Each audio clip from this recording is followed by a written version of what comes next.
a horror film from the perspective of a dog. Kneecap responds to their recent controversy with a new single. Patrick Bryce and Mark Duplass return to the small screen with the Creep Tapes Season 2. Rob Zombie drops another track off his upcoming album. Alicia Silverstone stars in a Hallmark-esque Christmas movie on Netflix. And Poppy releases another single along with an album announcement. This is Reviews with a Bun. Hi all. Today we're filming in the lovely Fun Society arcade at 308 Negra Arroyo Lane, Albuquerque, New Mexico. Let's start with a new horror film that just dropped on Shudder called Good Boy. The story follows a dog named Indy who moves into the old family cabin of his best friend and human companion, Todd. Indy quickly realizes that the house is haunted and he must fight to protect his human. First off, this film is adorable. Indy is a gem, and if he doesn't get the award for Best Lead Actor at the Oscars, I'm gonna riot. This is an animal performance like we've never seen before. Indy is the star, and we watch events unfold from his perspective. This leads to some interesting camera work where everything is filmed at a lower height than usual in order to stay at Indy's eye level. We also get some POV shots from Indy, as well as over-the-shoulder shots, or rather, over-the-booty shots. Anyone who watches horror movies knows that animals always sense things before humans do, so having this film follow a dog is a unique take. While Indy is the star of the show, horror legend Larry Fessenden also has a role in the film. However, I did feel that Good Boy fell into a similar trap to In a Violent Nature, where following a silent protagonist causes the film to drag at times. Even though it was only an hour and 13 minutes, Good Boy felt longer. I was also a little underwhelmed by the ending. However, this is a sweet horror film with the cutest protagonist ever, and it dares to do something different, which I really appreciate. Overall, I'd give Good Boy a 7 out of 10. Now, let's talk about Kneecap's response to their recent controversy. They dropped a new single called No Comment after the terrorism charges against band member Mochara were dropped. While I enjoyed some of the songs off their debut EP 3 Keg, I was a huge fan of Kneecap's 2024 album, Fine Art. Their new song No Comment features English DJ Sub Focus, and the band has stated that it is all about getting harassed by the British state.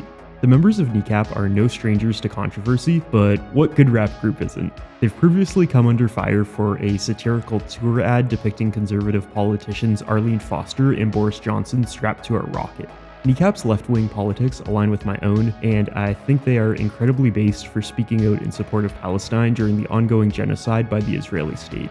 However, it seems pretty clear that one of the members did hold up a Hezbollah flag during one of their concerts, which resulted in the terrorism charges and the band getting banned from entering Canada. It boggles my mind how people can be fans of anti-authoritarian media like Star Wars, yet they can't seem to understand how some members of oppressed groups are pushed to the point where they feel that violent resistance is the only option to defend themselves. I don't think Kneecap waving the Hezbollah flag was the right thing to do, which I feel like they acknowledge in their new track No Comment through the line,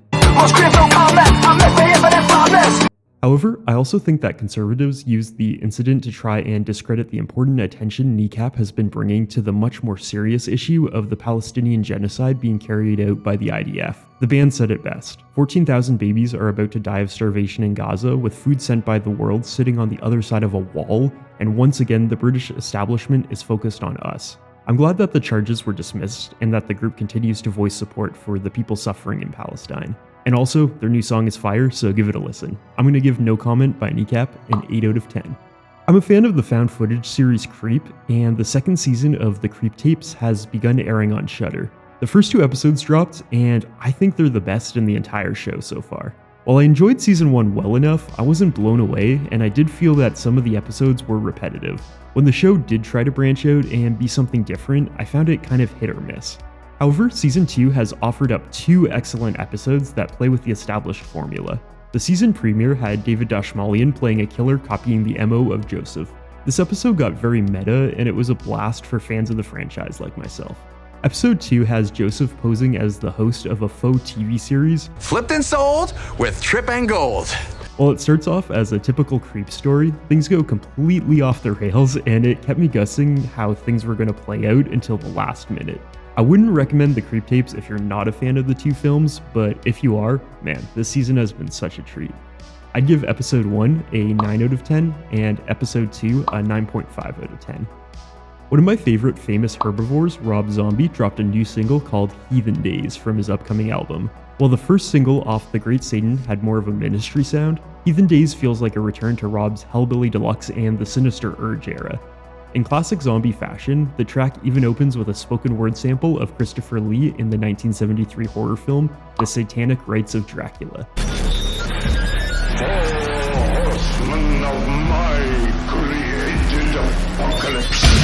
The song goes hard with its industrial metal sound. I love the filters used on the guitars, and the lyrics are expectedly grotesque, with lines like, I've really fucked with the first two singles from The Great Satan, and I'm holding out hope that this album will be a return to form for Rob. I'd give Heathen Days a 7.5 out of 10. Now for something completely different, my mom and I recently checked out A Merry Little Xmas, Netflix's new riff on the Hallmark Christmas movie. This film is directed by Steve Carr, who has previously helmed the cinematic classics Daddy Daycare and Paul Blart Mall Cop. Merry Little Xmas takes the Hallmark Christmas film template of a big city woman giving up her career to settle down with a charming small town hunk, and the film imagines what happens after the happily ever after. However, the film ends up being just as corny and out of touch with reality as the average Hallmark film it's riffing on. My mom and I both thought Merry Little Xmas was dog shit. If Hell House Lineage hadn't come out this year, this would be the worst film of 2025 so far for me. However, Merry Little Xmas has this.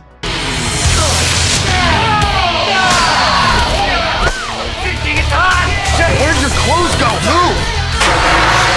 And this. And is this one of your, stripper outfits? Can be if you want it to be. Which spared it from hitting the bottom of my barrel. I'd give A Merry Little Xmas a 3.5 out of 10. In better news, Poppy released another single along with an album announcement. The new track called Bruised Sky is much heavier than her last single, Unravel. It opens with a whispered staccato vocal delivery of the opening lines. There's no hope to come for you. The song quickly pivots to heavy guitars and drums before Poppy enters screaming. While the chorus is more melodic, the verses tend more towards a hardcore sound. I was a big fan of Poppy's last album, Negative Spaces, so I'm interested to see what else she has in store for us on this new album, Empty Hands. I'd give Bruised Sky by Poppy a 7 out of 10. Thanks for tuning into Reviews with a Bun. Doom Grips out.